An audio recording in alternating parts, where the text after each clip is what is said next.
മറ്റൊന്ന് വഹാബികൾ എന്നത് യഥാർത്ഥത്തിൽ ഒരു ആക്ഷേപമായി ആളുകൾ പറയുന്നതാണ്.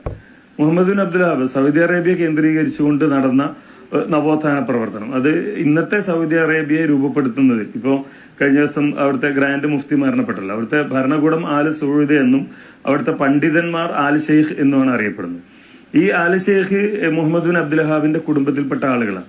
അപ്പൊ മുഹമ്മദ് ബിൻ അബ്ദുൽ വഹാബ് പറയുന്ന ആശയമാണ് മുജാഹിദുകൾ പറയുന്നത് എന്ന് വരുത്തി തീർക്കാൻ വേണ്ടി ആളുകൾ അതൊരു പുതിയ ആശയമാണ്, പുതിയ ഒരു ചിന്താഗതിയാണ് എന്ന് വരുത്തി തീർക്കാൻ വേണ്ടി ഇവിടുത്തെ പൗരോഹിത്യം വിളിച്ച ഒരു പേരാണ് വഹാബി എന്ന് പറയുന്നത്. സ്വീകാര്യമായ ഒരു പേരല്ല, അല്ല, നമ്മളത് അംഗീകരിക്കില്ല. കാരണം നമ്മളെ സംബന്ധിച്ചിടത്തോളം മുഹമ്മദ് അബ്ദുൽ വഹാബ് അല്ല നമ്മുടെ ആശയ സ്രോതസ് എന്ന് പറയുന്നത്.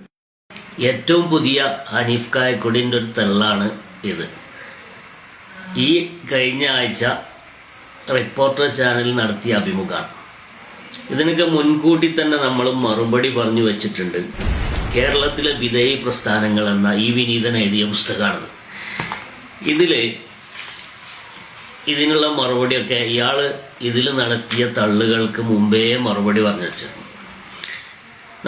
ഇവരുടെ യുവത പ്രസിദ്ധീകരിച്ച ഇസ്ലാഹി പ്രസ്ഥാനം പിന്നിട്ട പാതകൾ എന്ന പുസ്തകം, ഈ പുസ്തകത്തിൽ കൃത്യമായിട്ട് പറയുന്നുണ്ട് ആരാണ് കേരളത്തിലെ വഹാബികളുടെ ആശയ സ്രോതസ്സെന്നും മുഹമ്മദ് ബിൻ അബ്ദുൽ വഹാബ് ആരാണെന്നുമൊക്കെ വളരെ കൃത്യമായിട്ട് പറയുന്നുണ്ട്. ഞാൻ വായിക്കാം. ഷെയ്ഖ് മുഹമ്മദ് ബിൻ അബ്ദുൽ വഹാബ് ഇസ്ലാമിന്റെ ഉത്തമ നൂറ്റാണ്ടുകൾക്ക് ശേഷം ലോകം ദർശിച്ച ഏറ്റവും ധീരനായ വിപ്ലവകാരിയും നവോത്ഥാന നായകനും ആയിരുന്നു. എന്താ പറഞ്ഞത്? ഉത്തമ നൂറ്റാണ്ട് എന്ന് പറഞ്ഞാൽ സ്വഹാബികള്, താബിയുകള്, തബൂ താബിയുകള്, ഇതാണ് ഉത്തമ നൂറ്റാണ്ട്. ആദ്യത്തെ 3 നൂറ്റാണ്ട്. ഇത് കഴിഞ്ഞാൽ പിന്നെ ലോകം ദർശിച്ച, അതായത് ഈ തബൂ താബിയങ്ങൾ കഴിഞ്ഞാൽ പിന്നെ വരുന്നത് ആരറിയാം? അതിൻ്റെ ഇടയിൽ ആരുമില്ല. പിന്നെ ഏറ്റവും ലോകം ദർശിച്ച വിപ്ലവകാരിയും നവോത്ഥാന നായകനും ആരായിരുന്നു? മുഹമ്മദ് ബിൻ അബ്ദുൽ വഹാബ് ആയിരുന്നു എന്നാണ് ഇവർ എഴുതി വെച്ചിട്ടുള്ളത്. മുഹമ്മദ് ബിൻ അബ്ദുൽ വഹാബ് എപ്പോഴാണ് വരുന്നത് അറിയോ? 18-ാം നൂറ്റാണ്ടിലാണ് വരുന്നത്. 18-ാം നൂറ്റാണ്ടിൽ വന്ന മുഹമ്മദ് ബിൻ അബ്ദുൽ വഹാബ് നേരെ കണക്ട് ചെയ്യുന്നത് എടുക്കാം 3-ാം നൂറ്റാണ്ടിലേക്ക്. അത് കഴിഞ്ഞാൽ പിന്നെ ഇവർക്ക് നവോത്ഥാന നായകനായിട്ട് ഇയാളേ ഉള്ളൂ. ബാക്കി പറയാം.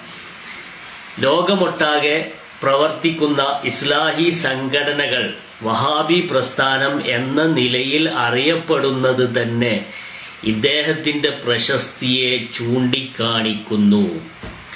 അപ്പൊ ലോകമൊട്ടാകെയുള്ള ഇസ്ലാഹി പ്രസ്ഥാനം, അതായത് കേരളത്തിലൊക്കെയുള്ള ഇസ്ലാഹി പ്രസ്ഥാനം വഹാബികൾ എന്നറിയപ്പെടുന്നത് അതിനൊരു അഭിമാനമായിട്ടാണ് ഇവർ അവതരിപ്പിക്കുന്നത്.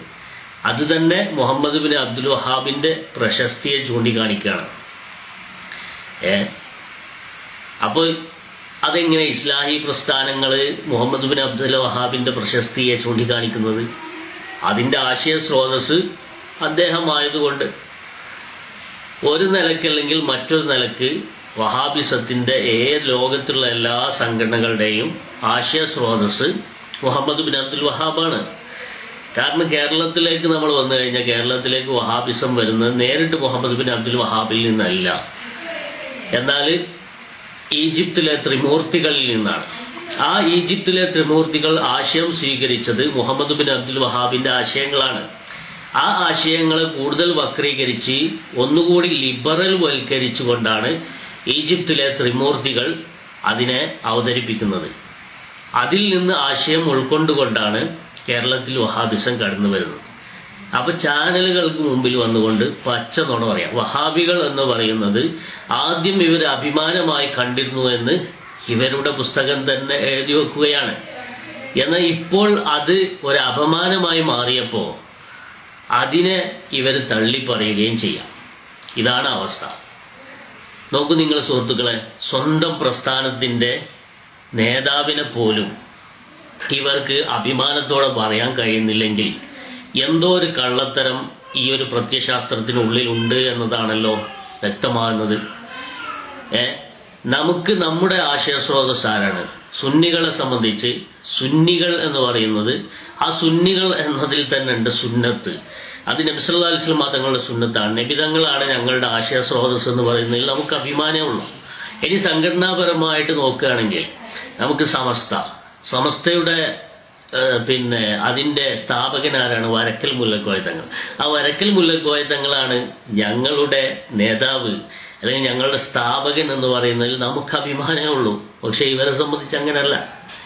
ഇവരെ സംബന്ധിച്ച് മുഹമ്മദ് ബിൻ അബ്ദുൽ വഹാബ് എന്ന് കേൾക്കുന്നതിൻ്റെ ഇപ്പോൾ ഇവർക്ക് പേടിയാണ്.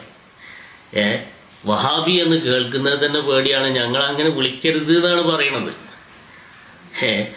എവിടെ എത്തി അവസ്ഥ നോക്ക് നിങ്ങൾ. ഇത് വളരെ പ്രസിദ്ധമായ ഒരു കാര്യമാണ്, ചരിത്രത്തിൽ വളരെ പ്രസിദ്ധമായ കാര്യമാണ്. ഇയാൾ ഈ നെളിഞ്ഞിരുന്ന് നുണ പറയുന്നത് ശരിയാണോ?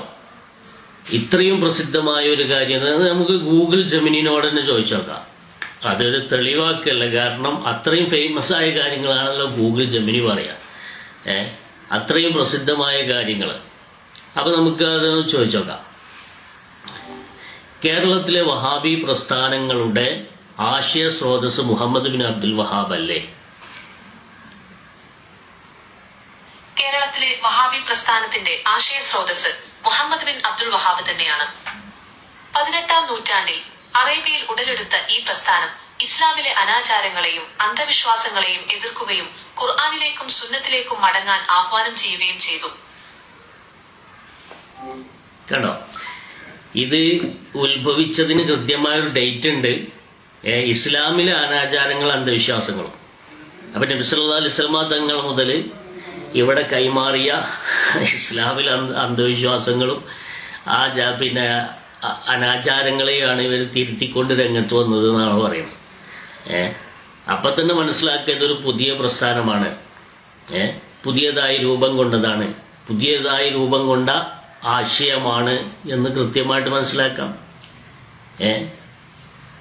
ഇങ്ങനെ AI പോലും പറയുന്നുണ്ടെങ്കിൽ ലോകത്ത് അത്രമേൽ ഇത് പ്രസിദ്ധമായതാണ് എന്നതാണ് അതിൻ്റെ അർത്ഥം.